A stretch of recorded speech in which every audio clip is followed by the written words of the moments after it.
কি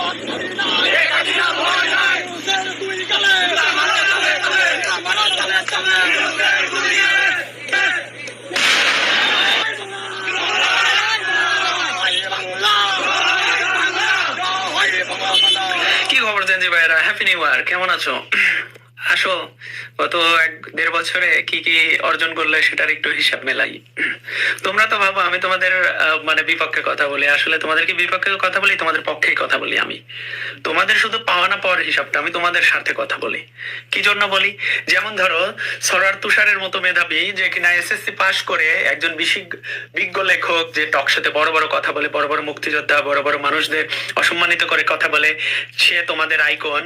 যে কিনা আসিফের মতো একজন দুর্নীতিবাজ, যার পিএসসি কিনা 6 মাসে দুর্নীতি করেছে 350 কোটি টাকা। তাহলে আসিফের কয় হাজার কোটি টাকা আছে? আমাকে কি কোনো জেনজি ভাই হিসাব দিতে পারবে?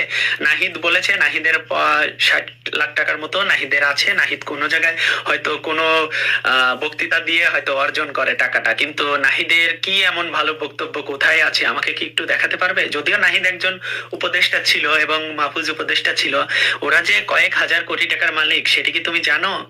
তোমার বাবার ঘামের, তোমার বাবা যে রিক্সা চালায়, তোমার বাবা যে মাদ্রাসার শিক্ষক, তোমার বাবা যে অন্য একটা কারখানায় চাকরি করে, তোমার বাবা যে ট্যাক্স দেয়, তোমার বাবার ট্যাক্সের টাকা যে ওর পকেটে, তুমি কি সে খবর রাখো? তুমি সারাদিন মুক্তিযুদ্ধকে অপমান করো, তুমি সারাদিন আওয়ামী লীগকে ফ্যাসিবাদ বলো, তুমি সারাদিন মানে মানে কিছু ইনফ্লুয়েন্সারদের কথায় তুমি ঘেউ ঘেউ ঘেউ ঘেউ করো, কিন্তু তুমি কি জানো তোমার বাবার পকেটের টাকা ওদের পকেটে, এবং কত হাজার কোটি টাকা ওদের পকেটে আছে সে খবর রাখো? এখন কি কেউ কি আছে? কেউ কি কোটি টাকার নিচে মালিক? সবাই তো ছিল, সবাই তো চা খেত, হোটেলের মানে হলের পাতলা ডাল খেয়ে মানে চলতো। এখন সবাই ধরো যে ভিপি নূরও এখন ল্যান্ড কুচার, যে ভিপি নূর বিকাশে টাকা চেত সবসময়, সে ভিপি নূরও এখন 4 কোটি টাকার ল্যান্ড কুচার নিয়ে দেশে যায়। হ্যাঁ, নাহিদ, তারপরে মংলা মাসুদ, এদের কথা নাই বললাম।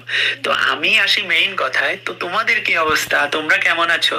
তোমরা কি জানো নতুন 30 লাখ কর্মসংস্থান হারিয়েছে বাংলাদেশে, যেখানে মাত্র বাংলাদেশে বেকারের সংখ্যা ছিল প্রায় 25 বা 28 লাখের মতো। বাংলাদেশের যে অগ্রগতি ছিল, বাংলাদেশের যে মানে কোম্পানিগুলো যে তোমার দেশে ফোকাস দিচ্ছিল মানে ইনভেস্ট করার জন্য, সেই ইনভেস্টমেন্টের কত পার্সেন্ট হার হয়েছে তুমি কি সে খবর রাখো? বাংলাদেশ তোমারে কেমনে ট্রিট করে তুমি কি জানো? সবচেয়ে বড় একটা তোমার জন্য অ্যানাউন্সমেন্ট বলি, হ্যাঁ প্রস্তুত তো? শোনো, এখন বলছে না ইউরোপ, আমেরিকা এন্ড ইন্ডিয়া বলছে না তোমার সোশ্যাল মিডিয়া দেখাতে, তো তোমার সোশ্যাল মিডিয়ায় যে এই যে মববাজি করে বেড়াইছো, এই যে রাজনীতিবিদ হইছো নতুন করে, তোমার এই সোশ্যাল মিডিয়া এগুলো দেখলে তোমার ভিসা দেওয়ার জন্য বসে আছে। তুমি ফিনল্যান্ডে যাবা না ভিসা আনতে? দিল্লিতে তুমি আরো কয়েকটা ইউরোপের কান্ট্রির জন্য ভিসার জন্য দিল্লিতে যাবা না? দিল্লি এম্বাসি বলতেছে তোমার, মানে ইন্ডিয়া এম্বাসি বলতেছে তোমার, তুমি সারাদিন যে ভারত বিরোধী বলে লেকচার মারো না, তো এই লেকচার মানে সোশ্যাল মিডিয়ায় লেকচার মারো না, তো মেটা এআই মানে ফেসবুক মেটা এআই এমন ভাবে মানে জিনিসটা তৈরি করছে যাতে তুমি সোশ্যাল মিডিয়া দিলে সুন্দর মতো তোমার গেস করতে পারে, তারপরে তুমি ভিসা নিয়ে যাইও। হ্যাঁ ভাইয়া।